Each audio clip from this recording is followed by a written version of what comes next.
The traditional way of doing Judy's magic cast on does give you a slightly cleaner toe, but it's also slightly more fiddly to start with. So I have done a simpler version for this toe.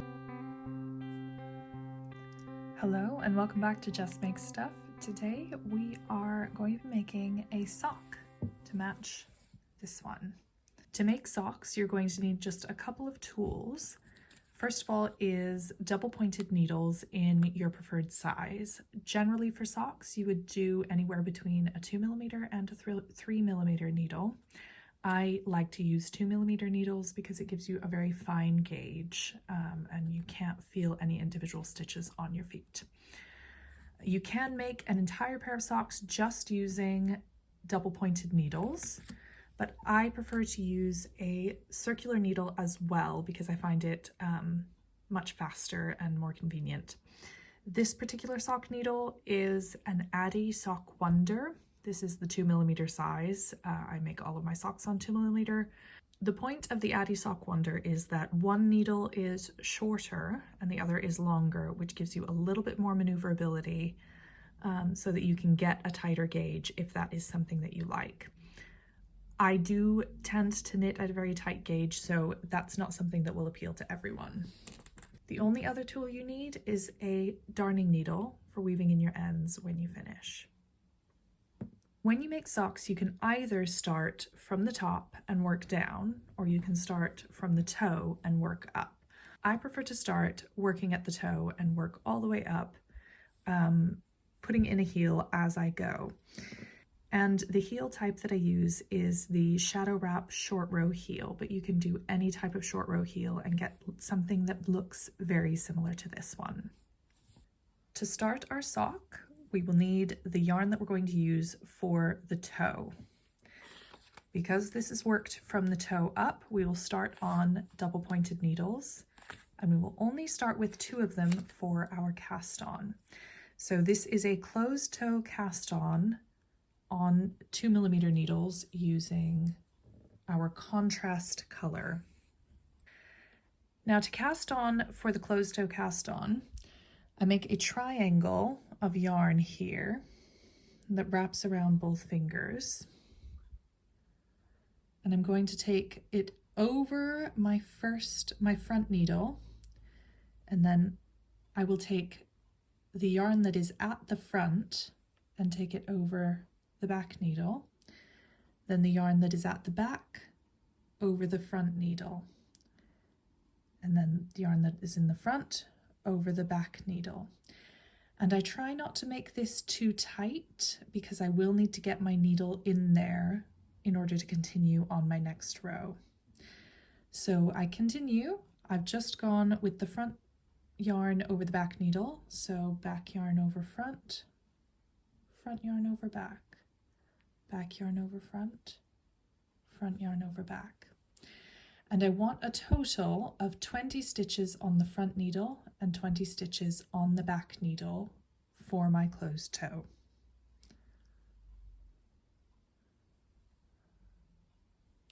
Once you have the desired number of stitches on your 2 needles, which in my case is 20 on the front and 20 on the back, you're going to turn this into your regular knitting position. These 2 yarns are only crossed over each other at the back, as you can see there. So you need to make sure that you keep that tight and don't let it unwind over the needles as you go. You're going to start working on what is now your back needle. Take another DPN, get yourself set up. I always work Norwegian style with my yarn held over my left forefinger and held quite close to the work. This is very nice for socks as the stitches are so small, especially on 2mm needles, that it makes it very easy to not lose stitches.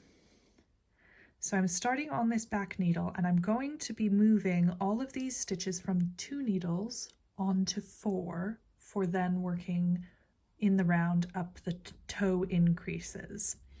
So I'm going to work 10 stitches onto this next needle. And as I work, I'm going to be working into the back of these loops that I have placed as stitches. So I've gone into the back, pull that out and throw it off. So now I have one new stitch on this right hand new needle. Let's get the next stitch.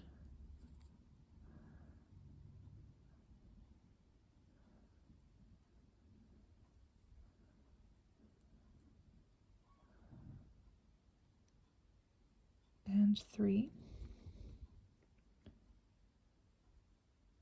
4, 5, 6, 7, 8, 9,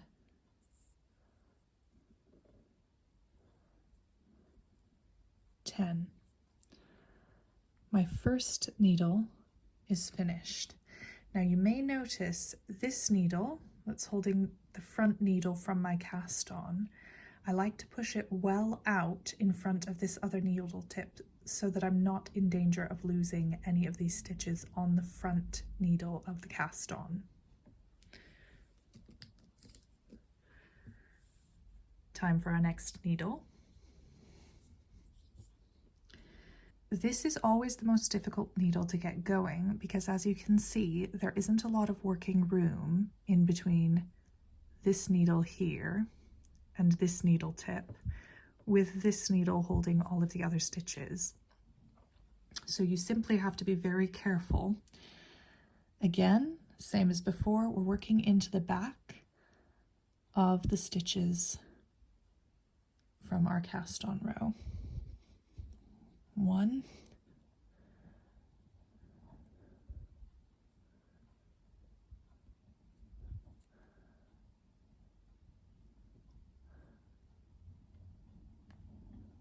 2,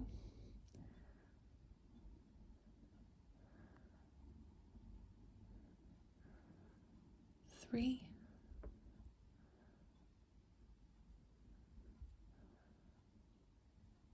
4,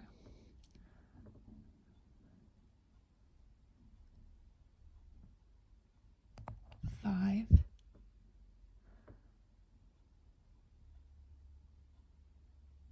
6,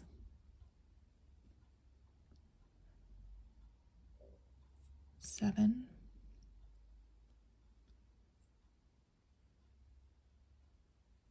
8,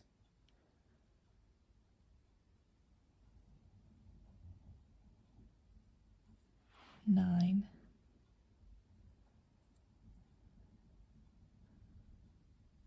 10. And we have released one of the needles from the cast on. And we now have 2 needles with newly cast on stitches. Let's make sure first that we're not going to drop any stitches as we continue. We've gone across the whole of the back row from the cast on. Now it's time to turn this and work across the other cast on row.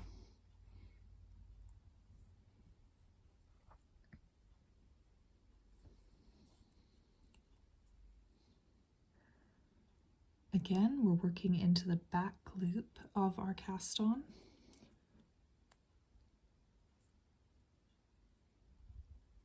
One,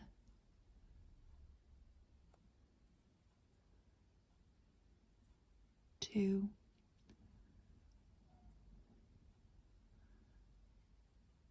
3,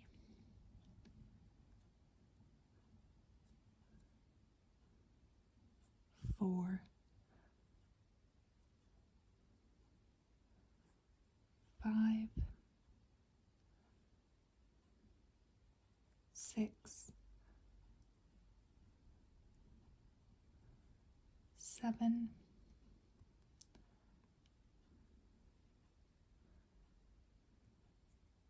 8,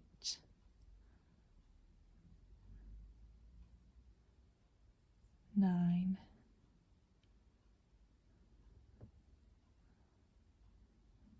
10. Slide that up so that none of those stitches will get lost, and we're ready to grab our final needle.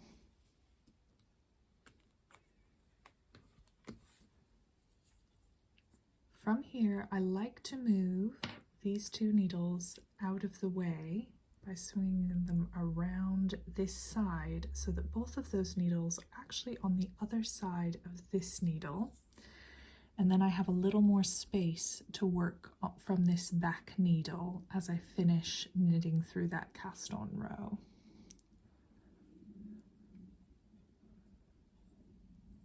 One,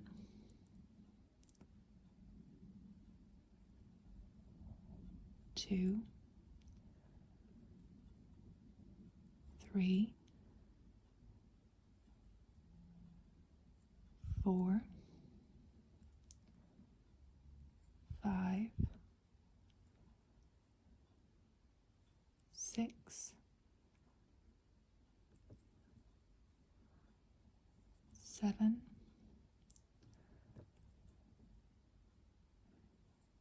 8,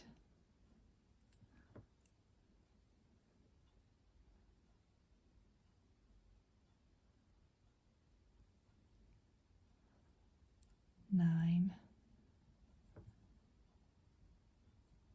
10. We have successfully worked our cast on row and the first round. Things look pretty messy here to start with because the work is so small, but all you have to do is make sure you're getting onto the correct next needle and it will resolve itself. We turn the work so that it's in the correct working position. Make sure that you're going to work on the correct needle. And in this row, we're going to work our increases. For a toe up sock, you're going to work increases every other row through the toe until you get to the desired number of stitches for your sock circumference. I like my socks to have a 72 stitch circumference. That is because I knit tightly on 2mm needles.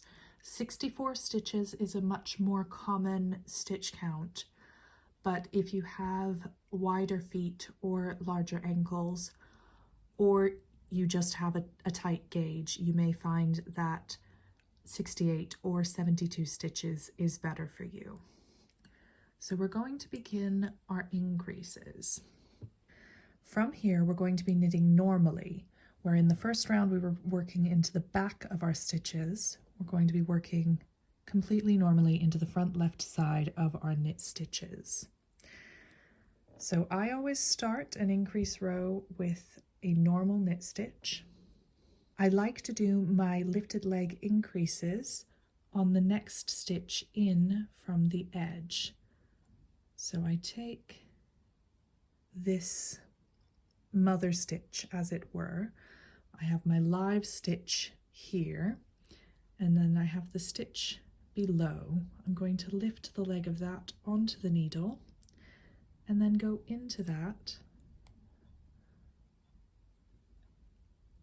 to create a new stitch. And then I knit the rest of this needle as normal.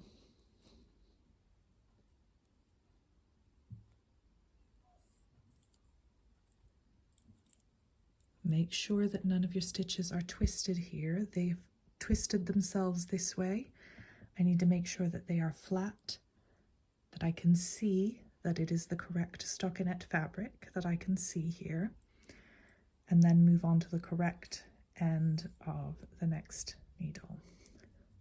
For this needle, I will be increasing at the second to last stitch on the needle rather than the first stitch, because I want my increases to be at the side of the toe.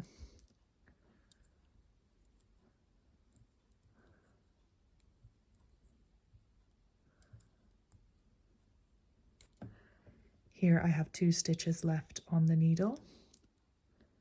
I'm going to knit this one, and then I'm going to go, here's my live stitch that I have just made. Here is what was the live stitch, and I'm going to go into the stitch below that to create my increase.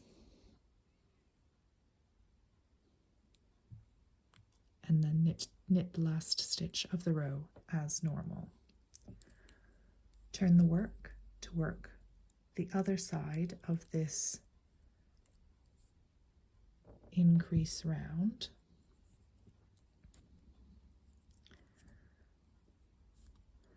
And similarly, I'm going to increase here at the beginning of this 3rd needle.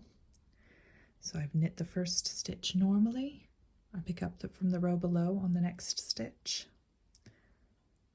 and then stitch normally across the needle.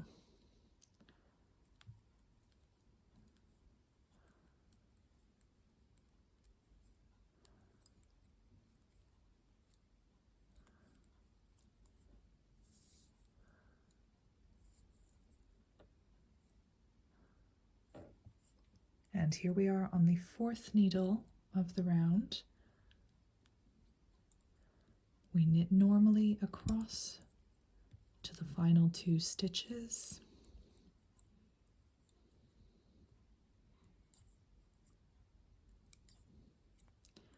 And on this next to last stitch, we knit it and then go not to the one just below, but the one below that, to pick up the leg, to knit into it to create a stitch, and then finish the round.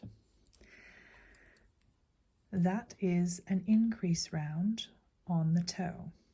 The next round will be a straight knit stitch round, and then we will alternate straight rounds with increase rounds. And I will be back in a moment with the toe looking a bit more like a toe, so that you can see what this looks like as you proceed. At this point in the work, I've done a total of 3 increase rounds all the way around this, and you can see that it begins to take a bit of a diamond shape, and it becomes much easier to work with after you have done a couple of these increases. At this point, I have a couple of tips that I would like to give to you. The first one is that when you go across at the ends here, so your toe is going to be sitting this way on your foot with your toes like that. So at these sides, you want to make sure that when you begin your next needle, so this one, make sure you pull your yarn very snug here. Otherwise you will end up with a run on the side of the toe. You don't want a ladder there. It will be unsightly and a bit uncomfortable.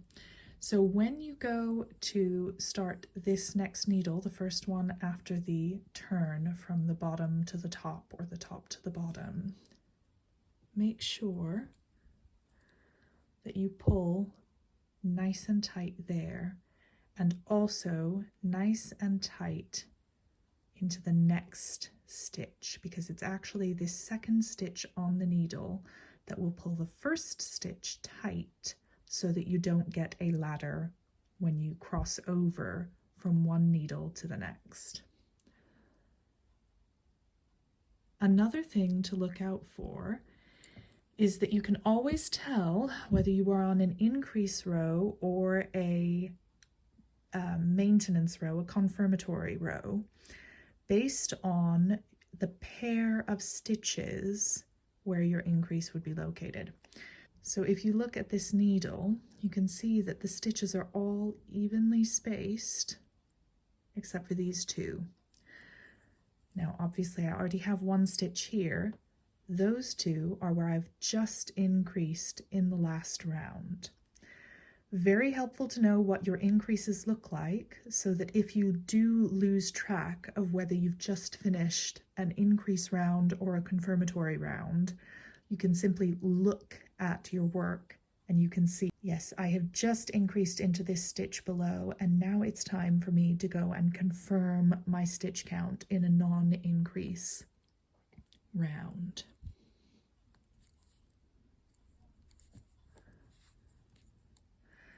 My final tip for knitting on the toe portion of a toe-up sock is that when you are working with it, let the work fall in half like this so that you can more easily access your needles for stitching. If your work is like this all the time, it's going to be much more difficult for your needle to get in, whether this needle that's in the way is at the front or at the back. It causes an obstruction to your hands.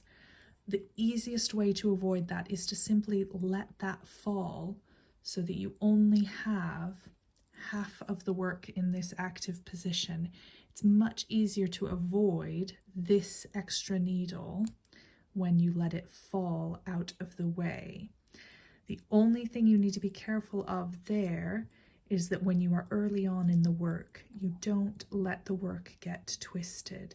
Make sure that you can always see the stockinette fabric on the front of your work when you are working toe-up socks. I have continued alternating increase rounds until I have the number of stitches that I want on each needle, which in my case is 18 as I go to 72. And you can see what the toe looks like when you finish your increases. I always finish off my toe by doing 4 rounds in stockinette in my contrast color, as it gives just a bit of added length so that the toe looks very intentional. At this point, I will continue knitting in stockinette up the foot of the sock, changing colors when I would like to. So if I were going to change this to a solid color, I would do that now. As I am doing stripes, I will be alternating every 5 rows with between this color and this color.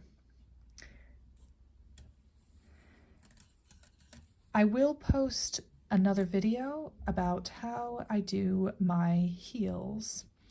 And if you like the look of this toe, there are plenty of other videos about this. If you look for Judy's Magic Cast On, specifically for toe-up socks, you will find more information. And the traditional way of doing Judy's Magic Cast On does give you a slightly cleaner toe, but it's also slightly more fiddly to start with. So I have done a simpler version for this toe, but it does give you a slightly more